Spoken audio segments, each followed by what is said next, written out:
Hello guys, and welcome to another video with Carl Tech. Today we are taking a look at the Lenovo Legion Pad. This will be a new tablet released by Lenovo for 2022.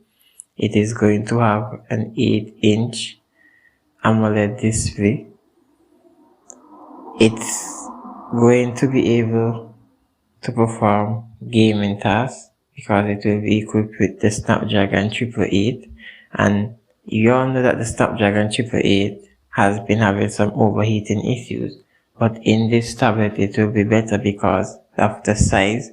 The heat will be able to dissipate very easily in a tablet than in a mobile phone. So, looking forward, here is the first image of the tablet. So we're looking forward to Lenovo. We all know Lenovo has been killing it so far in the tablet game for this year. So looking forward to this one. Peace out. This is Carl Tech. Subscribe, share, like.